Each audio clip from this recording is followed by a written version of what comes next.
Dito sa Papa Dudut Stories, ikaw ay hindi nag-iisa.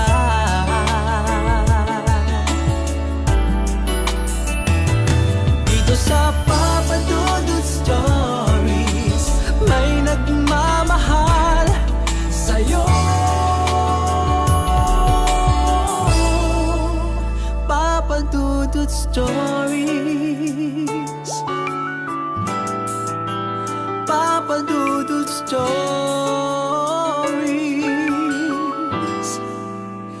Papa Dudut Stories.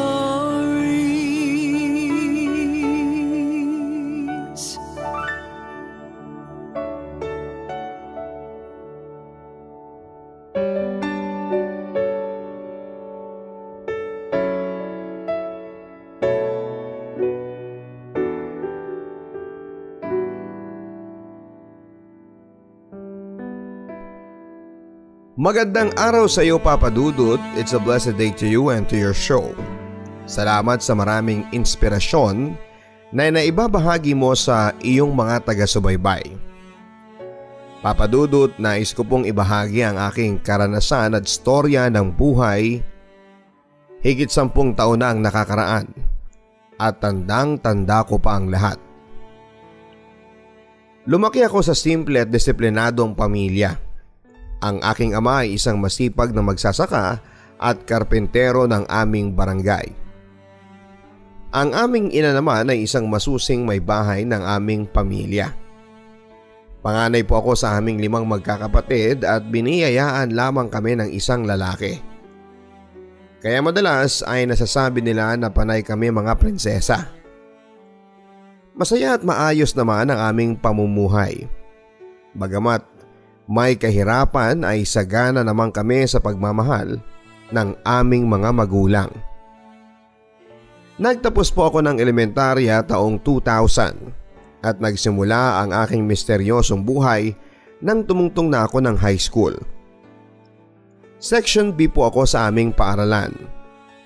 Pangunahing prioridad ko sa buhay ang makatulong sa aking mga magulang. Kaya naman sinisikap kong makapag-aral ng mabuti.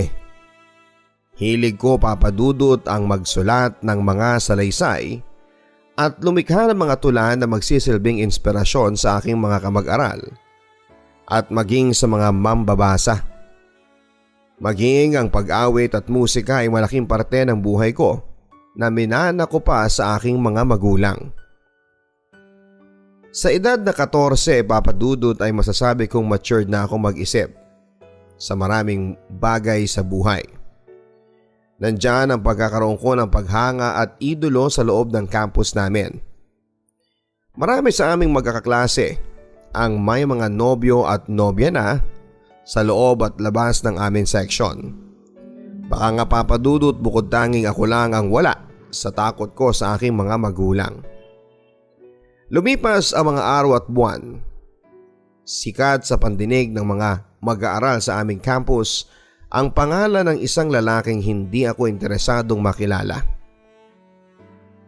Alas 8 ng umaga habang nagkaklase kami sa aming section, na good morning sa pintuan ng isang lalaking mistiso. Medyo kulot ang buhok, may mapupulang labi at may kabandakan ng konti. Gwapo siya as in. Late ka na, ang sabi ng aming advisor. Bakit ngayon ka lang? Yumuko siya at umupo sa bandang likuran ng silyang aking kinakaupuan. Hindi ko siya nilingon at nag-focus ako sa exam na sinasagutan ko. May exam kasi kami ng mga oras na yon. Hindi nagtagal ay narinig ko ang boses niya sa bandang likuran at ang sabi niya, "Tapos ka na? Pakipasa naman ang papel ko." Agad kong inabot patalikod ang papel niya nang walang kahit na anong salita mula sa akin. Di ko inaasahang tignan ang kanyang buong pangalan sa test paper. Siya pala si Roy. Saka ko siya nilingon at nakita ko ang kanyang mata.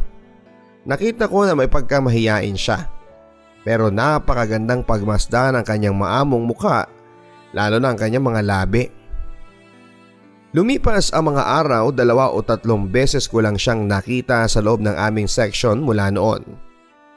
Napag-alaman ko na meron pala siyang back subject na inaatenan sa ibang year at section. Natapos ko ang 1 taon ko sa high school nang may pagsisikap at masaya naman ako. Marami akong mga naging bagong kaibigan na tulad ko rin ay mga awit. At kung minsan ay sama-sama pa kaming bumubuo ng isang komposisyon ng kanta. At nawala na rin sa paningin ko ang lalaking may malaanghel na mukha. Nakakatawa mang isipin pero sa tuwing nai-imagine ko siya, para bang interesado ako sa kanya. Sa totoo lang, Papa Dudut, ay bibihira akong magkagusto o magkatipo sa isang tao. Importante kasi sa akin kung ano ang pagkatao bago ko siya iduluhin o mahalin. Minsan sa isang grupo ng usapan ay narinig ko nang hindi sinasadyang kanyang pangalan. At nagulantang ako sa aking mga narinig. Ah, si Roy ba? Oo, basag ulo yun. Tapos adik pa. Lagi namin kajaming yun. Madami pang chicks yun, pre. Astig yun pero simple lang. Punong-puno ako ng pagkadismaya sa pangalan at pagkatao niya, Papa Dudut. Pakaramdam ko tuloy ay napakasama niyang tao at walang kinabukasan na naghihintay sa kanya. Pero sa kabilang bahagi ng aking puso noon ay nandoon ang panghihinayang. Naalala ko tuloy ang malambing niyang boses at malamlam niyang mga mata nang kausapin niya ako para magpasa ng papel. Nasa 2 taon na ako ng aking pag-aaral sa high school taong 2002. Gaano mang kahirap ang aming buhay ay pinipilit kong makatapos. Naging miyembro ako ng teatro at journalism class dahil gustong-gusto ko po talaga ang pagsusulat. Kahit na madalas ay napapagalitan ako ng aking ina at ng aking ama kasi ginagabi na ako sa pag-uwi buhat sa aming paaralan. Kailangan kasi ng matibay na kooperasyon mula sa mga head writers ng journalism class para makabuo kami ng magandang presentasyon sa araw ng pagbabalita. At kami bilang mga manunulat ay madalas at siyang natitira sa loob ng aming silid-aralan. Mahigpit ang aking mga magulang pero mapagmahal naman sila sa amin. Ayaw lang nila na matutulad kami sa mga kabataan na naliligaw ang landas. Kaya't sa kabila ng kanilang kahigpitan, nandoon ang patuloy kong pag-unawa sa kanilang damdamin bilang mga magulang. Isang araw sa hindi inaasahang pangyayari sa aming pamilya, biglaang nagkasakit ang aming ina. Ang sabi ng doktor ay tuberculosis ang sakit ng nanay namin. Kinakailangan ng 6 na buwang gamutan para gumaling ito. Hindi naman kami pinabayaan ng Diyos at ng aming ama. May kaliitan pa rin kasi ang aming mga kapatid ng mga panahon na yon. Malapit na akong matapos sa 2 taon ng sekundarya nang magpasya akong huminto at magtrabaho muna sa aming bayan para makatulong sa mga gastos at gamot ni inay. Agad naman ako nakapasok sa tulong ng ninang ng nanay ko. Head nurse siya sa isang ospital at pumayag siya na sa kanya ako tumira bilang kasambahay. Habang binigyan niya ako ng oportunidad na makapag-aral sa isang universidad sa aming lalawigan sa Batangas. Lumipas ang panahon, Papa Dudut. Nahirapan ako bilang working student, nakakapagod pero isinakripisyo ko pa rin ang pag-aaral ko para makapagtrabaho ako sa lalong mas lumalaking gastusin para kay inay. Nakatanggap ako ng isang liham mula sa isang kaibigan upang sa Maynila ako mamasukan bilang isang sales lady sa isang maliit na grocery store sa Makati.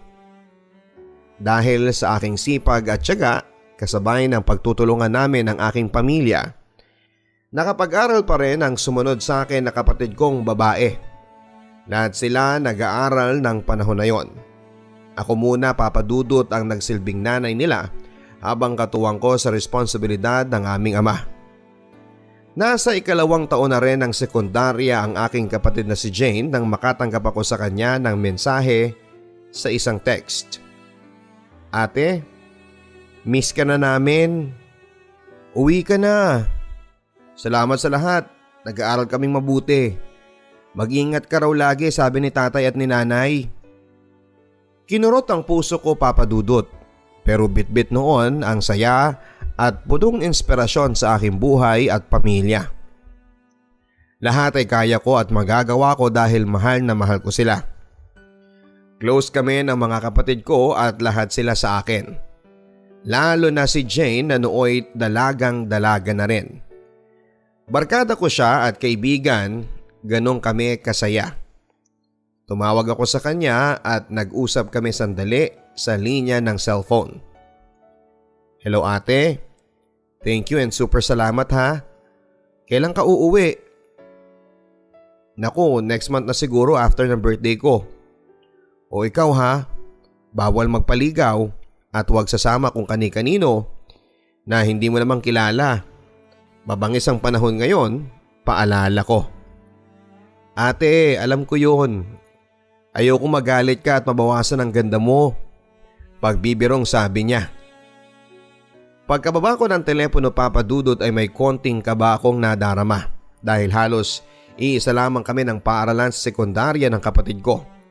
At hindi naman sa pagmamalaki, Papa Dudut, ay magaganda ang aking mga kapatid. Anyong bigay ng Panginoon na laging paalala ng aming mga magulang na ingatan at mahalin ang aming sarili. Natakot ako na baka madala siya ng barkada. Pero winaksi ko ang negatibong iniisip ko noon, bagkos ay nagdasal ako ng taimtim at nanalangin para sa kaligtasan nilang lahat. Maayos naman, Papa Dudut, ang aking mga naging amo sa Maynila. Ang aking kaukulang sahod mula sa kanila ay pinapadala ko sa aking pamilya. Simple lamang naman ako at walang arte sa katawan, kaya menos ang kolorete at makeup. Mahilig lamang akong sumabay sa uso ng damit at sapatos. Fashionable ika nga. Kahit na kasi basahan na at pinaglumaan na ang damit ay nagagawang ko pa ng paraan na isabay sa modernong tahi at tagpi-tagpi. Raggy clothes, sabi nga nila. Basta may latest akong damit at sapatos ay kompleto na ako.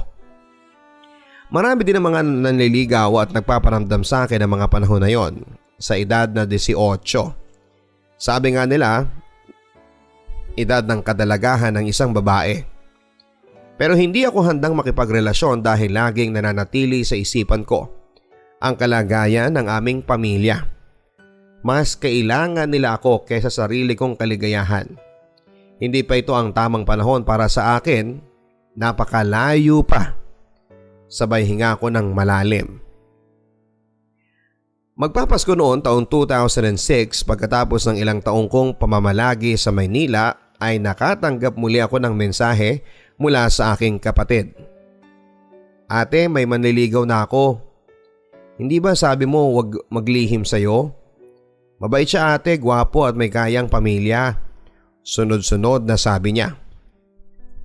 Sa totoo lang, Papa Dudut, ay hindi ko kinatuwa ang lahat ng sinabing yon ng kapatid ko. Sinakyan ko na lamang siya sa kanyang kwento upang alamin kung sino ang lalaking tinutukoy niya.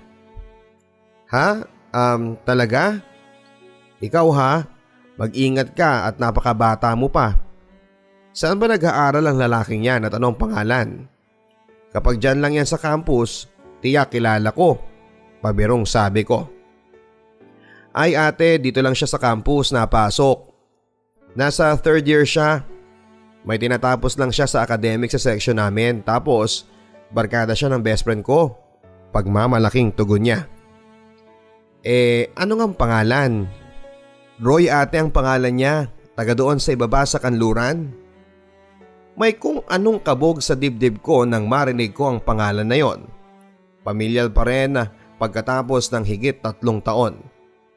At ayon sa paglalarawan ng kapatid ko, siya na nga ang lalaking classmate ko noon. Siya na ang lalaking may maamong mukha pero madilim na hinaharap. Sa pagpapatuloy ng aming usapang magkapatid ay in-invite daw siya ni Roy sa kanilang tahanan para sa kaarawan ng ina nito. At inaya ako ng kapatid ko para umaten sa nasabing salo-salo. Nag-aalinlangan ako nung una pero dahil sa interesado ako kung talagang siya ngayon, ay napilitan akong pagbigyan ng paanyaya ni Jane. Dumating ang araw ng kasiyahan, naroon ang mga kamag-anak niya, kaibigan, kakilala at mga kaklase. Iba doon ay halos mga kakilala ko rin. Ganoon kaliit ang mundo sa aming dalawa.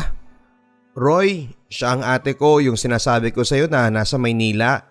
Sabay lahat ng kanang kamay niya. Matagal ko bago inabot ang mga palad niya sa kung anong meron sa damdamin ko para bang naiinis ako sa kanya. Totoo, simple lamang siya pero ang yabang ng dating niya para sa akin. Lalo na nang masaksihan ko na halos puro babae ang kainuman niya, kaliwat kanan papadudot. Hindi ko nagawang makisalumuha sa kanilang grupo ng mga oras na yon. Bumukod kami ng table ng kapatid ko at paminsan-minsan ay lumalapit siya sa grupo ni Roy. Ako ay malayang nakamasid lamang sa kanila at sa buong bakuran nila. Lumalim ang gabi at nagpasya na kaming umuwi. Sabi ko kay Jane, halika na at umuwi na tayo. At baka papagalitan na tayo ni tatay. Pero bago kami tuluyang magpaalam, nagpasya akong gumamit ng CR. Nagtanong ako at agad namang tinuro sa akin ang daan papunta sa palikuran. Pagkatapos ko sa loob ng banyo, agad ako nagtungo pabalik sa kung saan ay nandon at naghihintay ang aking kapatid. Sa daan ay hindi sinasadyang makasalubong ko nga si Roy. At dahil medyo may amats na ay nabangga niya ako. Ano ba?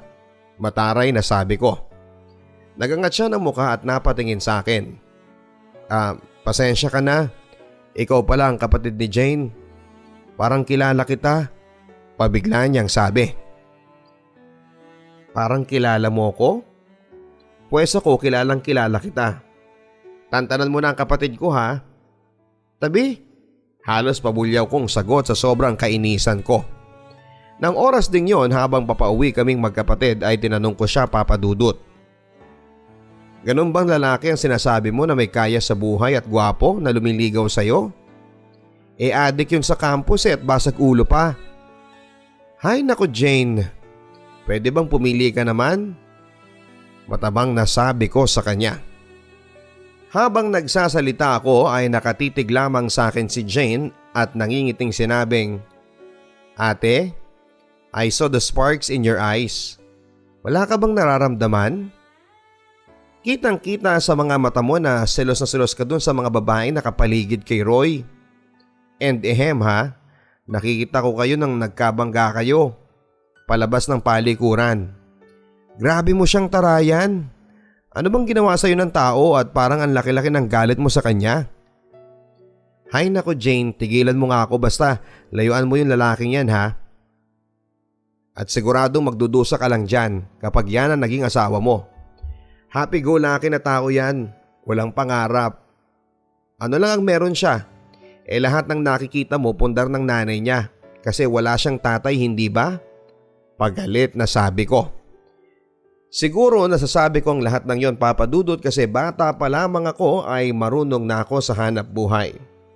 At gusto ko kung magkakaroon ako ng kasama sa buong buhay ko ay yung taong responsable at mahal ako. Na hindi ko nakikita sa pagkatao ni Roy. Lumipas ang mga araw papadudot dahil na rin sa kapatid ko. Nakuha ni Roy ang cellphone number ko. Tinitext niya ako araw-araw at hindi nagtagal papadudot ay nakikipagkwentuhan na rin ako sa kanya. Sa pamamagitan ng palitan namin ng mensahe. Napag-alaman ko papadudot na siya pala ay huminto sa pag-aaral. Wala na siyang ama tulad ng pagkakaalam ko. At masasabi ko naman na maayos naman sila na nabubuhay sa pamamagitan ng nanay niya na nagtatrabaho sa isang insurance company. May mga lupain din sila na pinagkukunan ng konting puhunan ng nanay niya. Yun nga lang ay spoiled brat siya sa pamilya. At sabihin na natin na lumaki silang magkakapatid na hindi close sa isa't isa. Naging magkaibigan kami ni Roy. Barkada at hindi nagtagal ay formal siyang nanligaw sa akin. Ngunit agad ko ring tinanggihan. Sinabi ko na lang sa kanya na maraming babae yung handang makipagrelasyon samantalang ako ay hindi pa. Kontento na ako sa pamilya ko. Ngunit sadyang mapagbiro ang panahon at pagkakataon. Isang pangyayari sa buhay ko ng taon ding yon ang hindi inaasahan na siyang babago sa aking kapaligiran. Isang party ulit ang naganap sa bahay nila Roy. Imbitado kaming magkapatid at buong barkada. Masaya, maingay, maraming tao. Kahit si Jane ay nakikisaya din sa grupo nila Roy. Hindi nagtagal ay lumapit sa akin ang kapatid ko. Inaya ako na umupo sa grupo nila kung saan ay andon si Roy. Lumapit ako at ipinakilala niya sa mga pinsan niya at kaklase na karamihan ay kakilala ko rin. Matagal din tayong hindi nagkita, sabi niya. Oo, 4 na taon din, matipid ko namang sagot. Maya-maya pa ay nagpahangin ako habang binabantayan ko sa malayo ang sister ko. Medyo mainit na rin kasi ang tenga ko dala ng hard drink na sinat namin during that time. Nilapitan niya ako sa kinakaroonan ko at walang ano-ano sinabi niya na gusto kita. Nagulat ako, Papa Dudut. Ang tangi ko lang naisagot sa kanya ay pasensya ka na, hanggang kaibigan lang ang kaya kong ibigay sa'yo. Maya-maya pa ay nilapitan ko na si Jane at inakay ko na papunta sa loob. Kasi inaantok na siya dala ng kanyang nainom. Agad naman akong nakiusap sa nanay ni Roy kung saan ako pwedeng patulugin ang sister ko. Maluwang naman sa kanya na ipinagkaloob sa amin na sa tabi ng mother niya patulugin ang sister ko para sa kasiguraduhan niya. At pagkatapos noon ay bumalik na ako kung saan kami ng grupo nagsimula. Nagkayaan kami na ipagpatuloy ang kasiyahan hanggang sa makaramdam na ako ng pagkahilo. Hanggang sa nagising na lamang ako sa tabi ng lalaking pinakamasama sa paningin ko. Litong-lito ako noon, Papa Dudut. Takot at hindi maipaliwanag na kabog ang meron sa dibdib ko. Niyakap niya ako at sinabi na huwag kang matakot at haharapin natin to. Umiyak ako ng umiyak, Papa Dudut, at sa totoo lang, fighter ako. Kaya bibihira akong luluha, pero nang pagkakataon na yon, parang gusto kong mamatay. May nangyari sa amin pero pinagtataka ko. Sa kabila ng takot ay wala sa utak ko ang pagsisisi. Nang araw ding yon ay umuwi kami at samot-saring pagalit na salita ang naranasan ko sa nanay ko. Masasakit na salita na siyang gumising sa akin sa pagkakamali na nagawa ko. Hindi ako handa sa maaring patunguhan ng nangyari sa amin, Papa Dudut. Tinext ko si Roy pagkat nagwala na ng husto ang aking mga magulang. Malaki kasing kawalan sa kanila at tradisyon sa amin sa probinsya na kapag ang babae ay natulog na sa bahay ng isang lalaki, tiyak na kasalanan. Mauuwi ang lahat. At yun ang pinakamahirap na tanggapin para sa akin. Hindi ako, Papa Dudut, handa sa buhay may pamilya. Papa Dudut, parang takbo ng isang orasan ang mga pangyayari sa buhay ko noon. Kaagad nag-usap ang mga magulang ko at magulang ni Roy para sa aming dalawa. Tumira ako sa bahay nila habang inaayos ang nalalapit naming kasal. Ganon pala ang pakiramdam ng taong nagsisimula palang umibig. Kasabay ng pagkakilala ninyo sa isa't isa, maalaga si Roy sa akin at sinusubuan ako sa pagkain. Ayaw niya akong nahihirapan. Ako ang nagsasabon ng mga damit niya habang siya naman ang nagbabanlaw. Para kaming mga bata na naglalaro ng bahay-bahayan. Mabait din ang kanyang ina sa akin, maging ang hipag ko nakapisa namin. Nasa lilim kami ng mangga habang nagkwekwentuhan ni Roy. Paboritong-paborito kong hinahagkan ang batok niya, lalo na kapag hindi pa siya naliligo. Minsan nasabi ko sa kanya habang magkatabi kami sa higaan. Paano, Roy, kung dumating yung panahon na ma-realize natin na hindi pala tayo? Anong gagawin mo? Papa Dudut, tinitigan niya ako at sinabing, dumating man ang panahon na yon, mananatili ka at hindi ka mawawala dito. Sabay turo sa kaliwang dibdib niya. May mga gabi, Papa Dudut, habang naririnig ko ang musika sa loob ng aming silid na awitin ni Bryan Adams na Everything I Do It For You. Tinititigan ko ang maamon niyang mukha habang nakapikit siya at natutulog. Mahal ko na siya, Papa Dudut, at hindi ko maitatanggi yon sa sarili ko. at naisip ko na bakit hindi na lang siya binigay sa akin sa panahong handa na ako. Hinalikan ko siya, Papa Dudut, at nahimlay ako sa kaliwang braso niya habang yakap-yakap ko siya.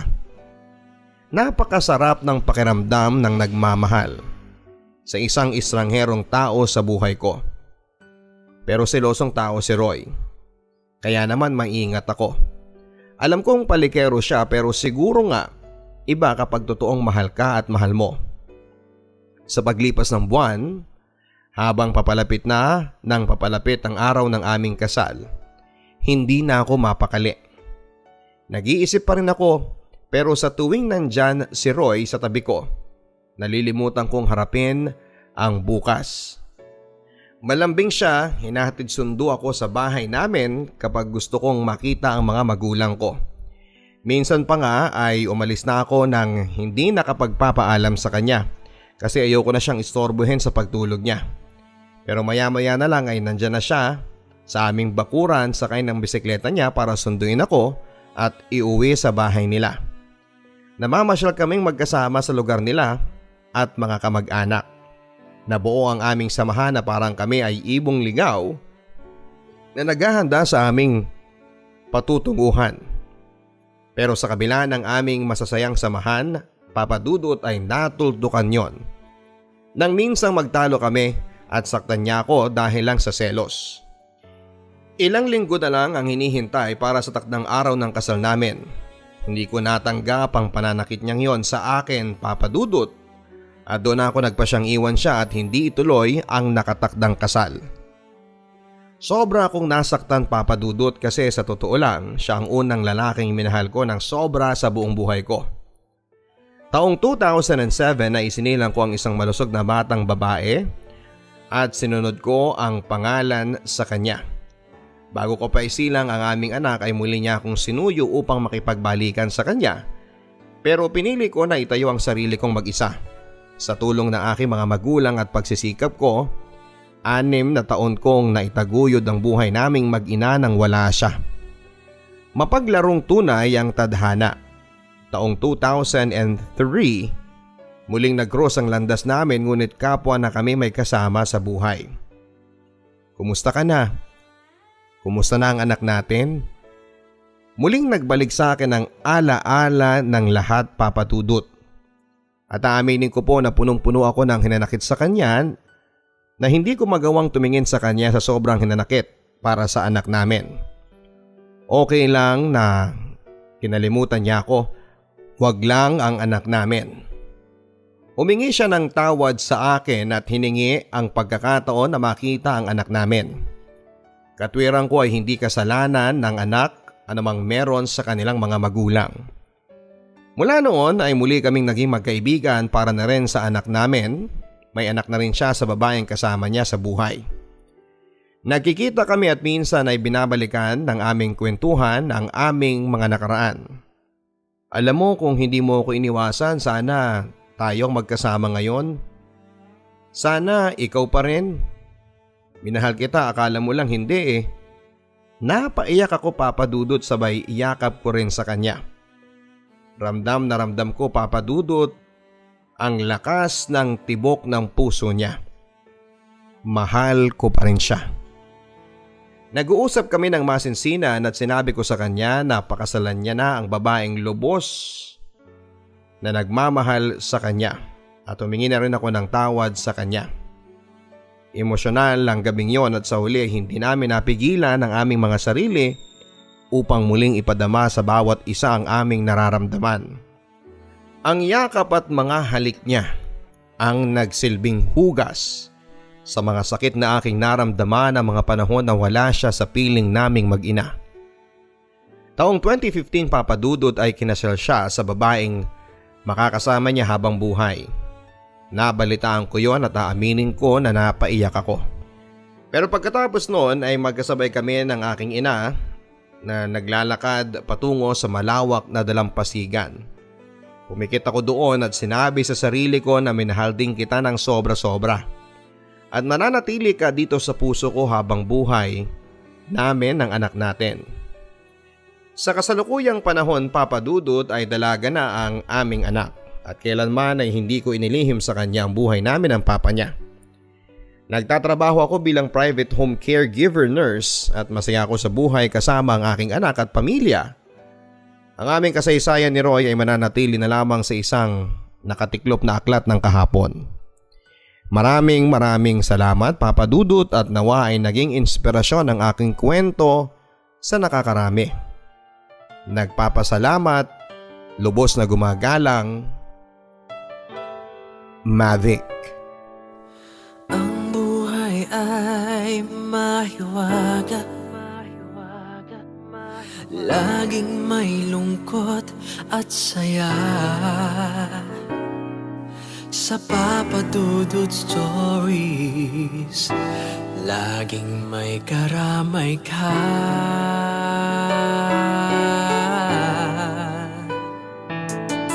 Mga problemang kaibigan, dito ay pakikinggan ka. Sa Papa Dudut Stories, kami ay iyong kasama. Dito sa Papa Dudut Stories, ikaw ay hindi nag-iisa.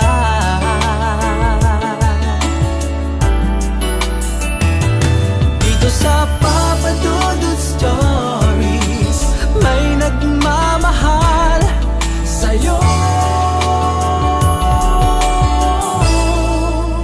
Papa Dudut Stories, Papa Dudut Stories.